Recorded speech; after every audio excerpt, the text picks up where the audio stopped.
And I was like, good morning, and he was like, thanks. What a fucking life, man.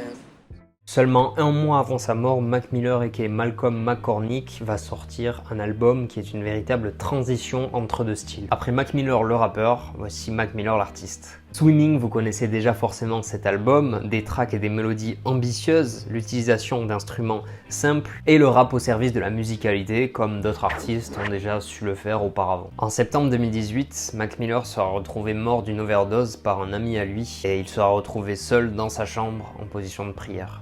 Et ça peut paraître bête, mais je me sentais tellement connecté à cet artiste que le jour où il est mort, je me souviens exactement ce que je faisais. J'étais à la maison avec des potes sur le canapé et c'est en checkant mon phone que j'ai appris la nouvelle. 15 mois après sa mort, sa famille annonce respectueusement sur Instagram via une lettre qu'un nouvel album va sortir, un album que Mac Miller avait commencé à travailler avant sa mort. Et cet album, Circles, sortira le 17 janvier 2020.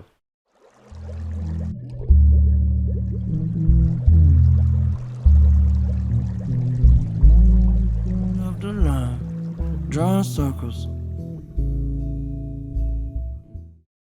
Qu'est-ce que j'aime cet album. Swimming et Circle sont en réalité les deux faces d'une pièce et Circle suit Swimming dans le sens où c'est une dilogie, c'est-à-dire deux albums, et donc ça donne littéralement Swimming in Circles, nager en rond. Et dans l'album Swimming, Mac Miller utilise le mot swimming comme une métaphore pour décrire le fait de nager dans une mer, la mer de ses démons. Il a appris à se connaître et à nager dans l'eau tourmentée de l'addiction et de la dépression. Si Swimming était un album porté par la positivité d'agir pour le changement, Circle c'est quant à lui un album au message émouvant tant il est triste et surprenant tant la tristesse de l'artiste est calme et sereine. Circles est un album avec des mélodies variées en passant du hip-hop expérimental à des mix de funk lo-fi et des éléments de rock, pop, R&B. Le premier track est le titre éponyme de l'album Circles qui ouvre l'album sur une mélodie calme et réconfortante, sur laquelle Malcolm nous raconte que peu importe à quel point il essaie de lutter contre ses démons, il atterrit toujours sur la ligne de départ, comme s'il tournait en rond. I'd stand up right at the start of the line, drawing circles. De la production à l'écriture, il nous démontre encore une fois à quel point sa palette de possibilités est complète. Évidemment, il est brutalement honnête dans ses lyrics et on sent directement que pour lui, c'est un moyen d'évacuer presque tous ses doutes et sa dépression, donc presque quelque chose de thérapeutique pour lui. S'ensuit Complicated, un son porté par des synthés qui donne une vraie âme au morceau et qu'on retrouvait déjà d'ailleurs sur l'album précédent dans le son So It Goes. Complicated qui n'est d'ailleurs pas sans rappeler dans sa production l'album Flower Boy de Tyler the Creator.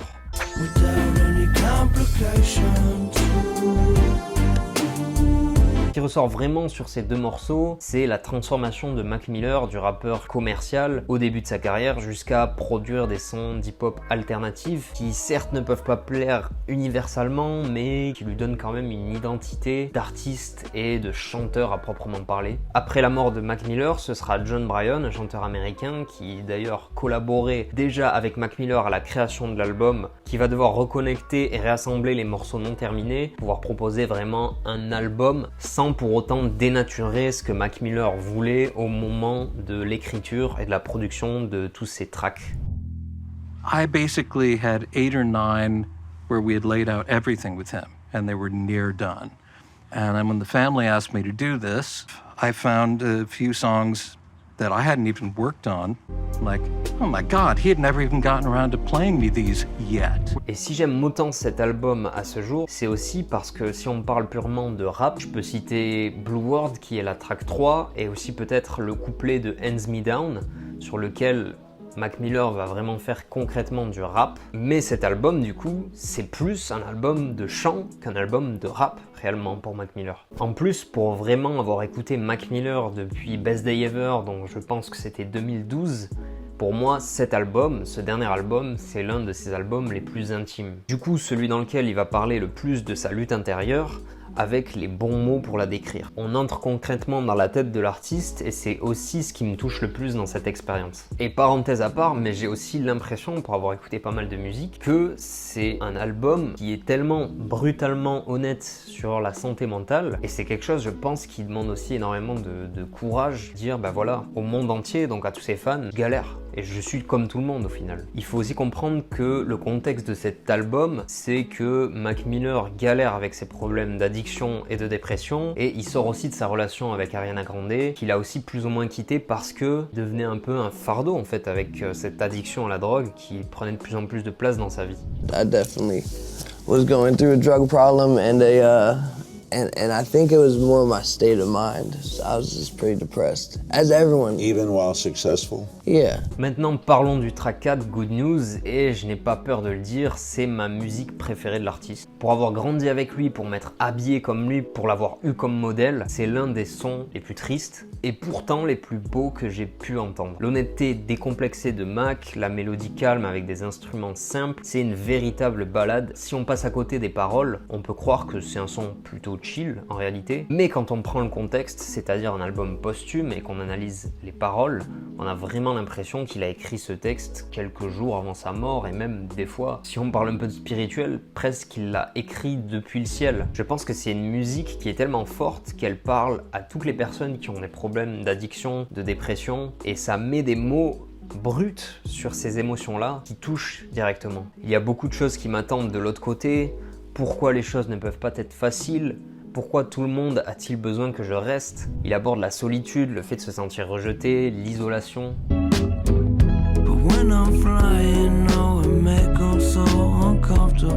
Beaucoup de tracks sur cet album suivent la ligne directrice que dirige Good News, sur des mélodies apaisantes, notamment Surf ou encore Woods, qui suit et décrit la fin d'une relation amoureuse, non pas de manière conflictuelle, mais plutôt de manière attristante. Certainement une référence à la relation entre Mac Miller et Ariana Grande. It's not that unique. I was in love with somebody.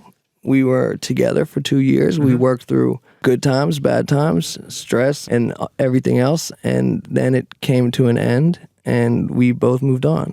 And you need to let me know when you're leaving, where you go.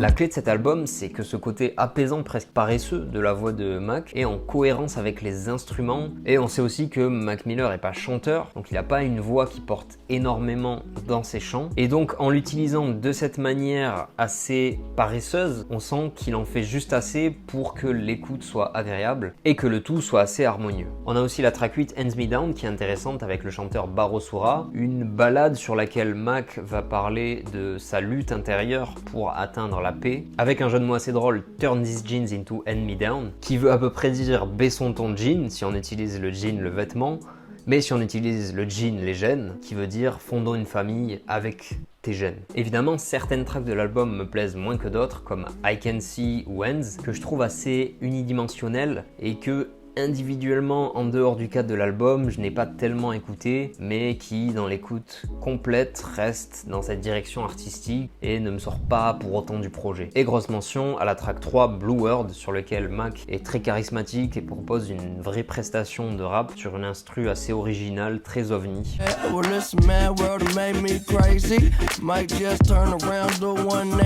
Circle, c'est un projet qui est très solide sur les chants et les mélodies. C'est un projet avec une contraste qui est très bien amenée entre d'un côté les paroles tristes et mélancoliques et les mélodies qui sont assez calmes et apaisantes. Des mélodies super sympas avec ces basses qui font très groove avec la voix de Mac Miller et qui permettent vraiment de donner une âme à tous les morceaux de l'album. C'était pour moi le meilleur projet que pouvaient demander les fans pour un dernier projet, et ce qui est seulement malheureux et triste, c'est que à partir de là, on n'aura plus jamais de musique de cet artiste qui a autant influencé et autant touché sa génération. S'il fallait retenir une phrase de ce projet, c'est Don't keep it all in your head. The only place that you know nobody ever can see. Et voilà pourquoi Circles est un classique intemporel. Merci d'être resté jusqu'au bout de cette petite analyse. J'espère que le concept d'analyser un album qui m'a touché vous a plu, tout simplement. Si cette partie sur Mac Miller vous a plu, bah, n'hésitez pas à me dire si ça vous intéresse que je fasse un documentaire sur Mac Miller. Moi, ça m'a vachement plu de vraiment me plonger dans cet album qui est pour moi un album qui vous permettra de mettre des tracks dans votre playlist Spotify. Si le concept vous a plu, comme d'habitude, un j'aime suffira à me le faire savoir. Et moi, je vous dis à la prochaine pour une prochaine vidéo. Ciao! Swear to God, I never could have saw this happening. You was rapping and your mind started unraveling. You back again.